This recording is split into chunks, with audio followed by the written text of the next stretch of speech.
Hello, everyone. Welcome to the first session of Sacred Minds, Navigating Mental Health in Ministry. My name is Cameron Cunningham, and I am the Mental Health and Wellness Program Coordinator for the National Benevolent Association of the Christian Church Disciples of Christ.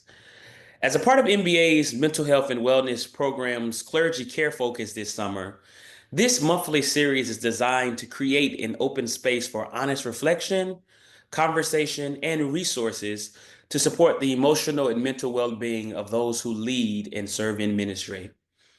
Our first session today focuses on data and root causes of clergy distress by exploring the current trends in emotional and mental well-being of those who provide spiritual care.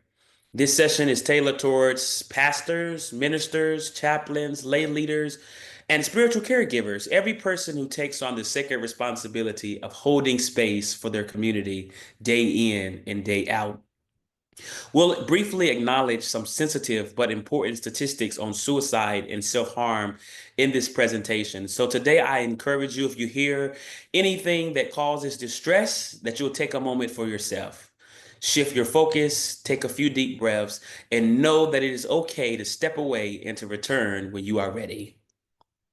As those who are called to care for congregations and communities, it is vital that clergy too take the time to care for themselves and for one another.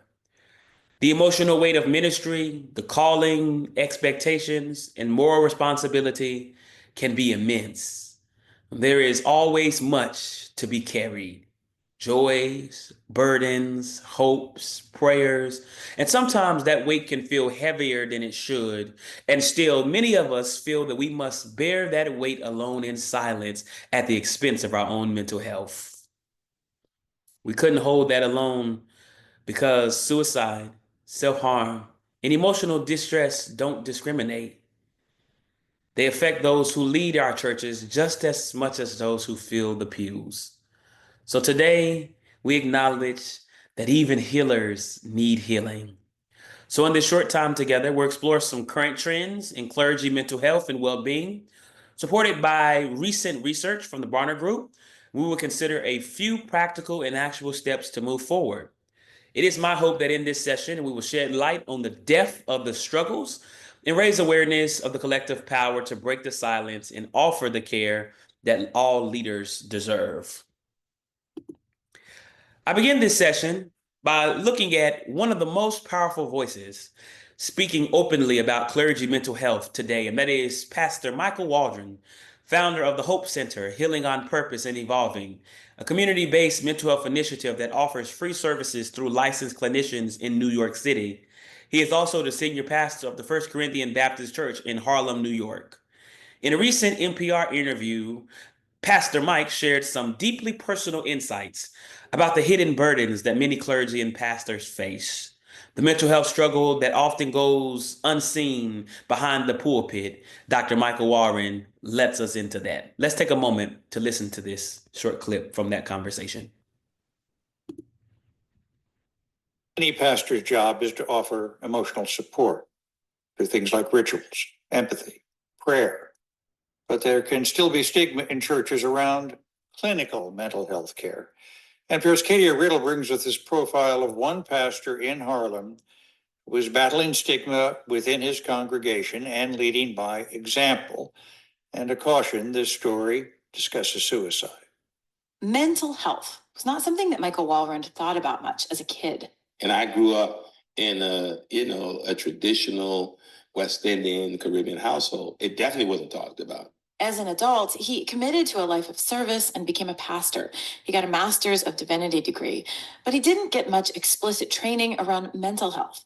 Then, in his late 30s, he found himself in a crisis. I had an experience out of nowhere where I had a suicidal ideation. Suicidal ideation is a kind of fantasy about dying by suicide.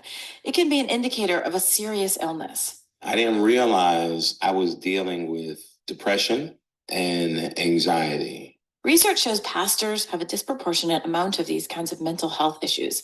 But Walrond says there's a stigma around talking about this occupational hazard. After his crisis, Walrond started going to therapy. He says it saved his life. And I remember realizing that, you know what, if this has been such a critical impact on my life, I know other people may be suffering in silence. Thank you. So, this work reminds us that faith leaders are not just responding to mental health crises, but many are leading the way in naming it and addressing it.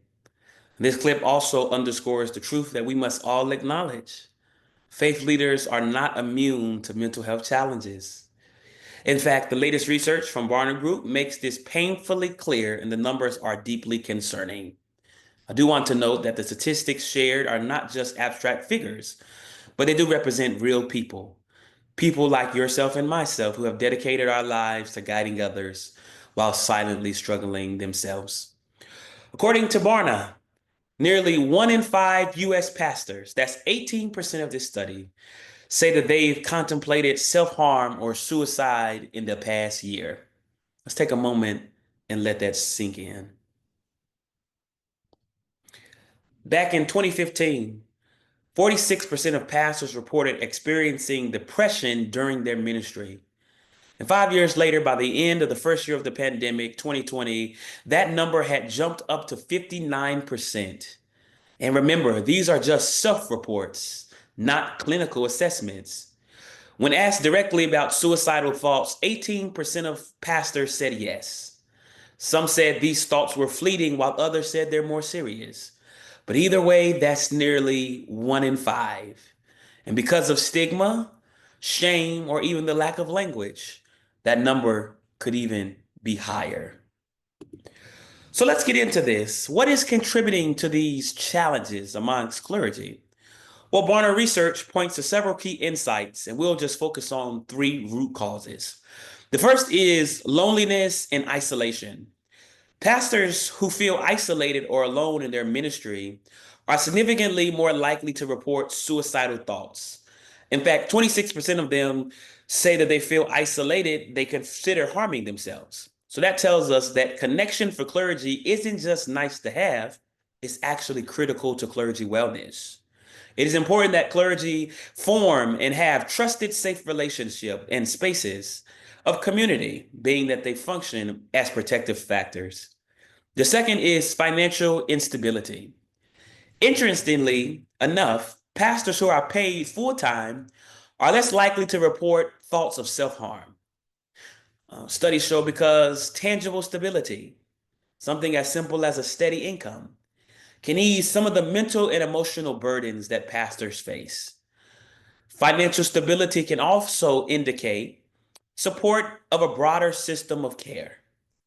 And the third is stigma and silence. And here's where it gets even more complex. Because the stigma around mental health, especially in the church, is a powerful force of shame and suppression. When mental health struggles are misinterpreted and seen as signs of internal or spiritual weakness, individuals at large suffer.